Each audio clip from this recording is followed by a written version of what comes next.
Every year leading up to Christmas, magazines are luring you into buying them with pictures of decadent, colorful baking delights.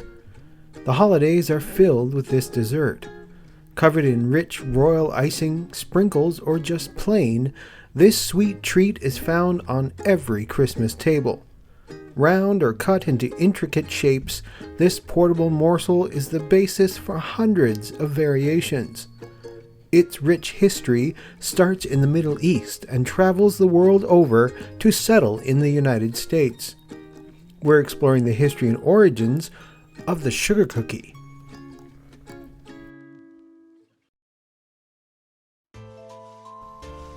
Welcome to another serving of Seasons Eatings, the podcast which explores the history and origins of your favorite Christmas foods. Seasons Eatings can be found wherever you download your favorite podcasts.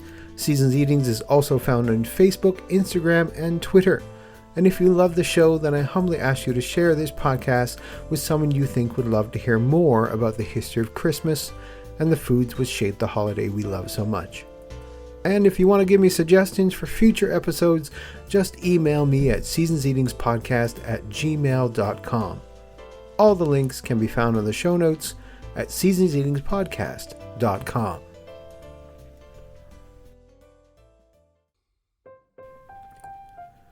A sugar cookie is a cookie with the main ingredients being sugar, flour, butter, eggs, vanilla, and either baking powder or baking soda, depending on the type of sugar used. Sugar cookies may be formed by hand, dropped, or rolled and cut into shapes. They are commonly decorated with additional sugar, icing sugar, sprinkles, or a combination of these. Decorative shapes and figures can be cut into rolled out dough using a cookie cutter. Sugar cookies are one of the most popular and classic treats consumed the world over. The earliest cookie-style cakes are thought to date back to 7th century Persia, now Iran, one of the first countries to cultivate sugar. Luxurious cakes and pastries in large and small versions were well known in the Persian Empire. According to historians, sugar originated either in the lowlands of Bengal or somewhere in Southeast Asia. Sugar spread to Persia and then to the eastern Mediterranean. With the Muslim invasion of Spain, then the Crusades, and the developing spice trade, the cooking techniques and ingredients of Arabia spread into northern Europe. From the website How Sweet It Was, Cane Sugar from the Ancient World to the Elizabethan Period by Brandy and Courtney Powers, they say in 510 BC, hungry soldiers of the Emperor Darius were near the river Indus when they discovered some reeds which produce honey without bees. Evidently, this early contact with the ancient sources of sugar cane made no great impression, so it was left to be rediscovered in 327 BC by Alexander the Great, who spread its culture through Persia and introduced it to the Mediterranean. This was the beginning of one of the best documented products of the Middle Ages. By the end of the 14th century, one could buy little filled wafers on the streets of Paris. Renaissance cookbooks were rich in cookie recipes. From the 1596 cookbook called Good Housewife's Jewel by Thomas Dawson, one of the earliest cookery books for the growing middle classes in Elizabethan England. This is a square, short cookie enriched with egg yolks and spices baked on parchment paper. To make fine cakes, take fine flour and good damask water. You must have no other liquor but that. Then take sweet butter, 2 or 3 yolks of eggs, and a good quantity of sugar, and a few cloves and mace, as your cook's mouth shall serve him, and a little saffron, and a little God's good, about a spoonful. If you put in too much, they shall arise. Cut them into squares like unto trenchers, and prick them well, and let your oven be well swept, and lay them upon papers, and so set them into the oven. Do not burn them, for if they be 3 or 4 days old, they be the better. During the 17th and 18th centuries in Europe, baking was a carefully controlled profession, managed through a series of guilds or professional associations. To become a baker, people had to complete years of an apprenticeship, working through the ranks of apprentice, journeyman, and finally master baker. By having guilds, authorities could easily regulate the amount and quality of goods baked. As technology improved through the Industrial Revolution into the 19th century, so did the abilities of bakers to make a wide range of sweet and savory biscuits for commercial consumption. Despite more varieties becoming available, the essential ingredients of biscuits didn't change. These ingredients are soft wheat flour, which contain less protein than the flour used to bake bread, sugar, and fats such as butter and oil. The first sugar cookies weren't called by this name. When word started spreading throughout Europe in the 17th century about these tasty desserts, and later when they were introduced to the Americas, some entertaining terms were employed to describe these small treats. After all, this child-size indulgence deserves a few whimsical appellations like jumbles, crybabies, plunkets, and gemmels. Early cookie recipes that probably morphed into the modern sugar cookie were called gimblets in France and cymbalines in Italy. A couple hundred years ago, Europeans and Americans had all sorts of wonderful little sweet-baked treats to be eaten out of hand, treats we would call cookies, but which they called cakes. Gingerbread, jumbles, Shrewsbury cakes, and other endless variations on the basic combination of flour, sugar, eggs, butter, and spice. Some were soft, some were hard like biscuits. Some had lots of spice. All had at least a little. Cinnamon, nutmeg, mace, ginger, allspice, occasionally anise or pepper, even caraway or coriander. Some added brandy or sweet wine, or rose water and were studded with orange peel and candied citron. Any of these little cakes might be called the ancestor of the sugar cookie, but none really was. Sugar cookies, after all, are plain. They evolved not only from the pack of 18th century small cakes, but strangely enough, in opposition to them. We'll find out how the sugar cookie comes to America after the break.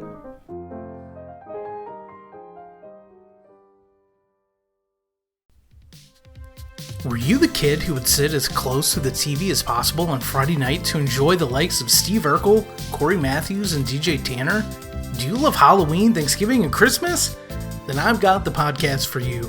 I'm Matt, and I am the host of the TGI Podcast, where we take a trip down memory lane with classic TGIF and TGIF adjacent shows from the 90s and beyond, and we like to determine whether or not their Halloween, Thanksgiving, or Christmas episodes should be deemed a holiday classic.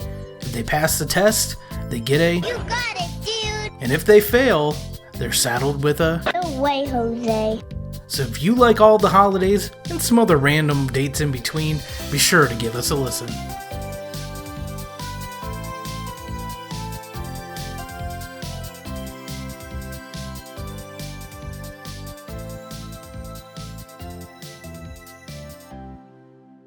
Hello, this is Art from A Cozy Christmas Podcast. We're the podcast that explores the coziest stories and memories of Christmas. Join me as I invite you to listen in as I read some of the classic stories of Christmas. Stories like The Gift of the Magi or A Christmas Carol, among many others you may not have heard of before. Sometimes I'll have a guest on and we'll talk about Christmas and the stories that matter to them, like the stories of their favorite Christmas memories and traditions. Sometimes I'm joined by my favorite co-host, my daughter Grace, and we'll talk about and try different Christmas foods, play games, or chat about our favorite Christmas movies and traditions. And also teddy bears. So come on in, make yourself at home, and enjoy all the cozy Christmas stories and more heard here at the Cozy Christmas Podcast. You can find out more at www.cozychristmaspodcast.com.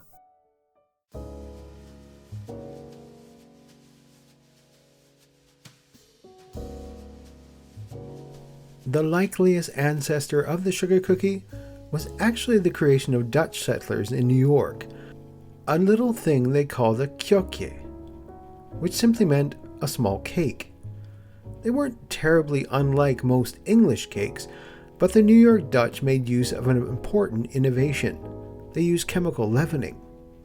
The first alkali leavener, pearl ash, came into use at the end of the 18th century in an area around New York City. and the first published recipe for cookies, which appeared there in 1796, called for it. We take baking powder and baking soda for granted, but without them you can't attain the crisp, chewy texture that we associated with sugar cookies today. 18th century cakes were baked hard like biscuits, or soft and cakey with eggs, or occasionally twice baked and crisp. But they didn't have the chewy quality of a good cookie. Unfortunately, the Dutch didn't attain that quality either. Chemical leavening let cooks leave out the eggs entirely, use only a little butter, and base the cookie on flour, sugar, and milk, which made them cheap. The cookies were then baked hard for long keeping. In fact, they were said to be better after they had aged in the cellar for 6 months. They were cheap and fairly dry, and they were flavored very lightly, which also made them cheap in a day when spice was still expensive. One of the earliest recipes that survives calls only for coriander seed, which seems a bit odd to modern palates. Others use caraway, which seems even odder but was more common at the time. Hard, cheap, unflavored cookies had one good use. They could be molded or cut into shapes and hung on Christmas trees. After that, tradition made its way to England and then to America. In fact, if you want to roll cookies easily and cut them precisely, a rich buttery dough is all wrong. You want something a little tougher. Except as Christmas cookies, though, they didn't catch on quickly. They made better ornaments than desserts, frankly, but the cookie was to get a new life, because all of the wonderful little cakes of the 18th century were trampled under the march of progress in the 19th. First, as chemical leavening, cheap pans and iron cook stoves made it easier to bake big frosted layer cakes, the old little cakes seemed less impressive, and fashionable women stopped serving them to guests. Second, the Victorians believed that spice could overly excite the digestive system, and likely other sorts of appetites as well. Especially for growing children, spice was deemed not only unhealthy, but potentially immoral. For family teas and children's treats, then, women still needed something they could bake easily and cheaply, without a lot of fuss, and something very plain. Cookies fit the bill perfectly. By the 1870s, plain cookies were common weekday fare in middle-class homes. With a glass of milk, they made perfect snacks for children, or even a quick and, by the standards of the day, nutritious supper, so the tots could be packed off to bed before a dinner party. If mother wanted to make her baby's cookies even more nutritious, she might add chopped peanuts or oatmeal. The sugar cookie recipe was perfected by the Moravians, Protestant settlers from Germany who made Nazareth, Pennsylvania their home in the mid-1700s. The Nazareth area of Pennsylvania has provided much of the stimulus for the founding, settlement, and growth of the Commonwealth. The sturdy sugar cookie is baked in the shape of a keystone, the state symbol. As you probably know, the keystone is the stone at the top of an arch, which locks all the other stones in the arch in place. German immigrants were among the first Europeans to set foot in America. They helped establish England's Jamestown settlement in 1608 and the Dutch colony of New Amsterdam, now New York, in 1620. German adventurers can be found roaming the farthest reaches of the New World for many years afterward.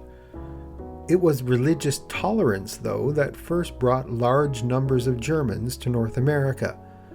During the 17th and 18th centuries, many European powers forced their subjects to follow an official state religion.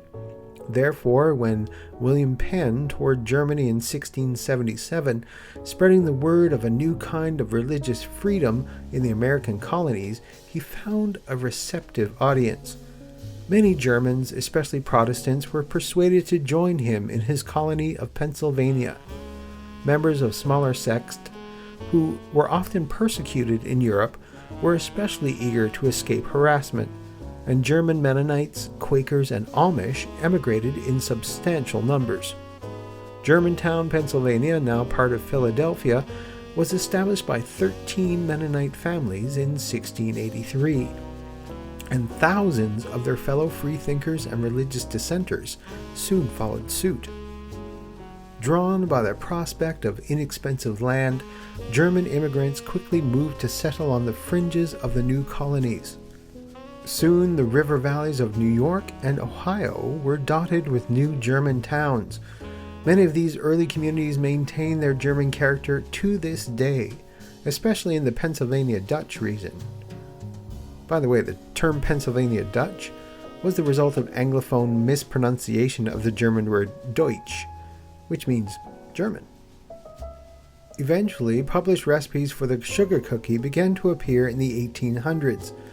Some of these early variations include sour cream or large amounts of milk, in addition or in place of the now standard ingredients. This recipe for sugar cookies comes from the February 12, 1857 edition of the Nebraska Advertiser, in which the superintendent of a farmer's table sends in their recipe to improve upon Mrs. Toodle's cookies. 2 cups of sugar, 2.5 cups of sour cream of the best quality, 1 teaspoon of soda, spicing as preferred. Mix soft, roll thin, and bake. In delicacy of appearance, agreeableness of flavor, and healthfulness, this cookie is unsurpassed.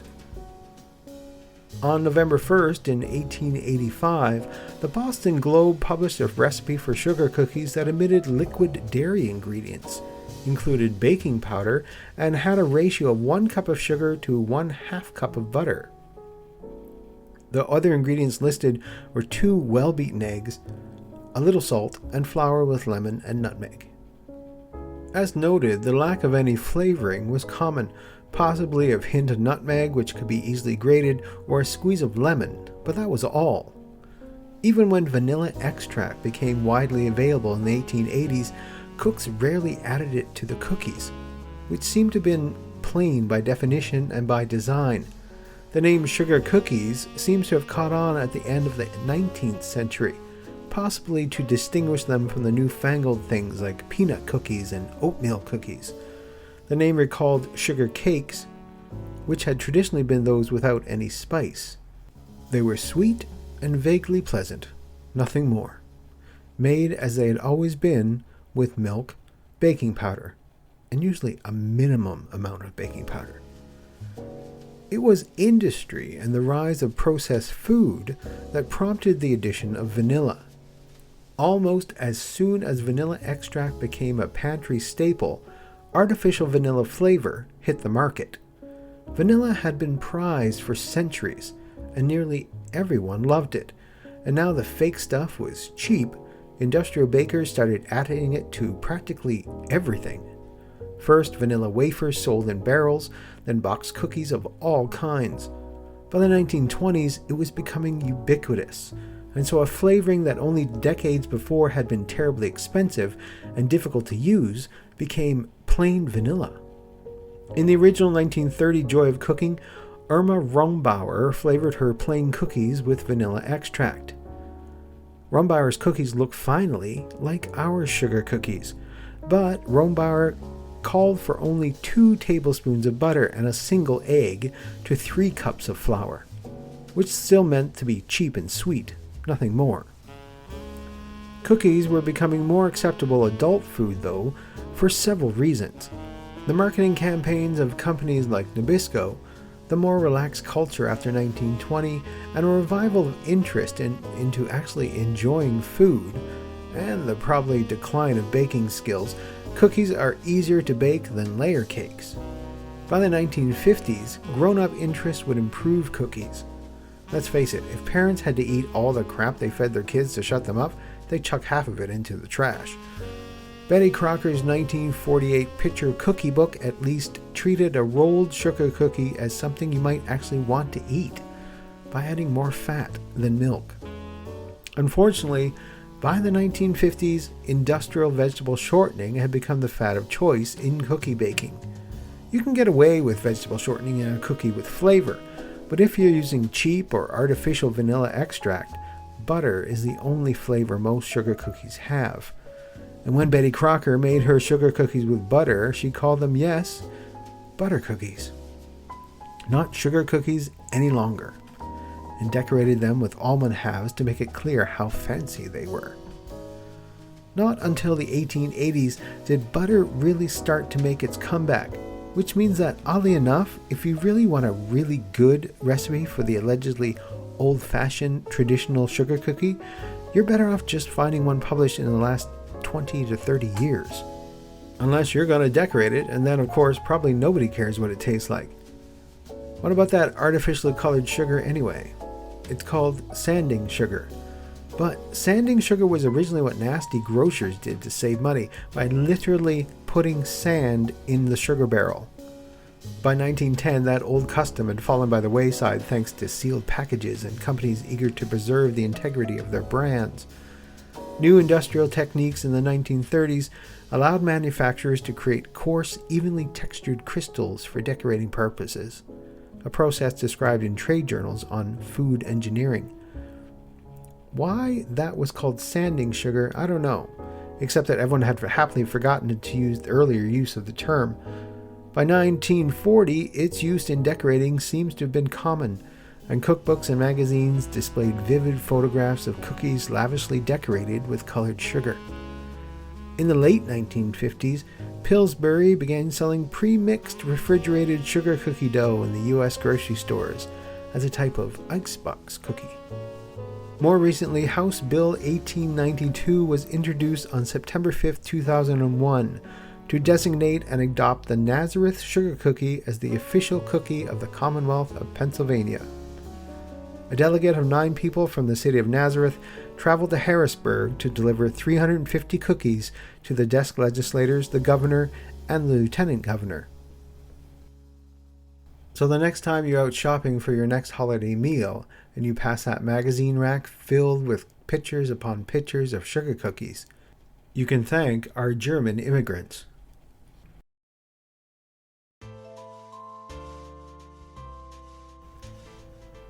Thank you for listening to this serving of Seasons Eatings. If you've enjoyed this episode and you'd like to help support the podcast, please share it with others, post about it on social media, or leave a rating and review.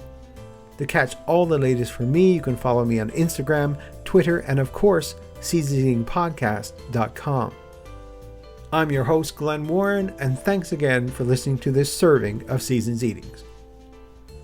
Seasons Eatings is also part of the Christmas Podcast Network. Whatever interest you have with the holidays, there's probably a podcast out there about that topic. You can find Seasons Eatings with all the other podcasts at christmaspodcasts.com. Drop on by to find your next podcast addiction. All music for Seasons Eatings is used under the Creative Commons license.